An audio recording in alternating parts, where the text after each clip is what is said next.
Yes Rathore मेरे साथ मौजूद हैं। सर मंत्री हैं कपिल देव अग्रवाल, उन्होंने निर्देश दिया है कि कांवड़ यात्रा से पहले जिनका नाम और धर्म छिपाएंगे उनको बड़ी कार्रवाई की जाएगी। इस बयान को कैसे देखते हैं आप? देखिए, बिल्कुल सही बयान है। मैं उन मंत्री जी के बयान के साथ हूँ, इस भावना के साथ हूँ। और हर किसी को, ग्राहक को अधिकार है कि हम किस व्यक्ति से या कौन से प्रतिष्ठान से कौन सी चीज़ खरीद रहे हैं।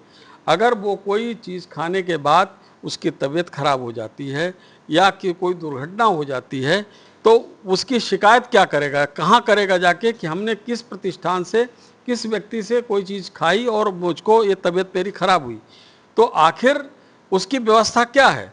तो मुझे लगता है कि कपिल देव अग्रवाल जी का बयान बिल्कुल सही है। मैं पूरी तरीके से उस बयान का और उस बात का समर्थन करता हूँ। अखिलेश यादव जाति जंगलात को लेकर लगातार सवाल कस रहे हैं। वो कह रहे हैं इनकी नीयत पे और इनके आंकड़ों पर विश्वास नहीं है।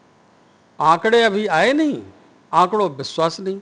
मुझे यही नहीं समझ आता, ये जो है पता नहीं क्या अखिलेश यादव जी ने सीख लिया है कि ईवीएम के रिजल्ट आते नहीं, उससे पहले ही वो ईवीएम पे दोषारोपण करने लगते हैं। और उसके बाद जो है परिणाम जब उनके पक्ष में आ जाता है तो चुप मार जाते हैं, जब परिणाम उनके खिलाफ आते हैं तो हल्ला और ज़्यादा काटने लगते हैं। तो अभी तो कोई आंकड़े आए ही नहीं, अभी आंकड़े लेना भी शुरू नहीं हुए, तो उस पर आंकड़ों पे प्रश्न चिन्ह कैसे लगा रहे हैं? मुझे इस बात पे आश्चर्य। जरा उनसे पूछिए भाई कि अभी जब आंकड़े लेना शुरू नहीं किए गए, आंकड़े आए नहीं, तो आप उन आंकड़ों पर प्रश्न चिन्ह कैसे खड़ा कर रहे हो, ये बताइए जरा। तो जब पहले आंकड़े इकट्ठे होने दीजिए, फिर आंकड़े आने दीजिए, तो उसके बाद फिर आंकड़ों पे प्रश्न चिन्ह करें तो समझ में आता है। ये उनका इतनी जल्दबाजी में, इतनी जल्दबाजी में इनको लग रहा है कि छूट ना जाए कुछ, तो छूटने के चक्कर में इतना इनको लग रहा है कि ये 2027 से पहले ये 2025 में ही किसी तरीके सत्ता मिल जाए। सत्ता 2047 में शायद उसके बाद कभी मिलेगी, 2047 तक कोई नंबर आने वाला नहीं है। कानपुर के मामले को लेकर लगातार वो तंज बसा। उनका साफ कहना है कि डबल इंजन की सरकार है, वो डिब्बे आपस में लड़ने लगे हैं। कहाँ लड़ रहे हैं डिब्बे भैया? उनके ही कार्यकर्ता लड़ रहे हैं। देख रहे संबल में क्या हो रहा है, विधायक सांसद आपस में लड़ रहे हैं। पहले आपस की लड़ाई निपटा लें, उसके बाद बात करें। तो भारतीय जनता पार्टी में तो कहीं कोई दिक्कत नहीं। भारतीय जनता पार्टी सब यहाँ पर सबके साथ बातचीत होके और समाधान होते हैं।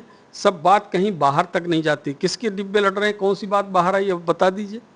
तो डिब्बे तो उनके लड़ रहे हैं, अपने समाजवादी पार्टी के डिब्बों को सही चला लें, वो ना लड़ने दें और हमारे डिब्बों की चिंता ना करें। भारतीय जनता पार्टी में कहीं कोई किसी प्रकार का मतभेद नहीं है। अखिलेश यादव का ये भी आरोप है कि ये जाति देख के काम करती है भाजपा, कि मदरसों पर कार्रवाई की जा रही है, अल्पसंख्यक लोगों को सताया जा रहा है। अब देखिए क्या है कि यहाँ पर जो अपराधी है उसके खिलाफ कार्रवाई होती है। जाति देखकर काम वो करते थे, अगर उनका कोई स्वजाति है तो उसके लिए 100 खून माफ होते थे। लेकिन भारतीय जनता पार्टी है, कोई अगर गलत काम करेगा तो उसके खिलाफ कार्रवाई की जाएगी। यहाँ पर सबका साथ, सबका विकास, सबका विश्वास की बात हो रही और कुछ भी नहीं हो रहा। पूरी पारदर्शिता के साथ हमारी सरकार चल रही है। शिक्षा विभाग को लेकर अखिलेश का कहना है कि 2 लाख वैकेंसियां पड़ी हुई हैं, अभी तक ये भर्ती नहीं कर पा रहे हैं, तमाम उनके घोटाले ऐसे सामने आए। देखिए ऐसा है कि यहाँ पर पारदर्शी तरीके से, सही तरीके से नियुक्ति करने में समय तो लगता ही है। और ऐसे ही उनकी तरह पर्ची पे भर्ती होने लगे तब तो 2 लाख क्या 4 लाख भर्ती कर देंगे। सहकारिता विभाग में तो वो लोग जितनी जगह नहीं थी उससे दुगनी दुगनी भर्तियाँ करके चले गए। और उसके बाद हम झेल रहे हैं अब कि किस तरीके से भूमि विकास बैंक में उन्होंने जितनी ज़रूरत थी उससे दुगनी भर्ती करके चले गए। आज बैंक घाटे में है और उस समस्या का समाधान का तरीका नहीं समझ में आ रहा है। तो इस तरीके से बहुत से ऐसे विभाग हैं जहां पर उन्होंने अनाप शनाप भर्तियां कर दी हैं, बिना किसी मेरिट के, बिना किसी मापदंड के, बिना किसी परीक्षा के। वो तो कह रहे हैं कि इसमें पुलिस सिपाही में भी बिना परीक्षा के ही भर्ती हो जाना चाहिए।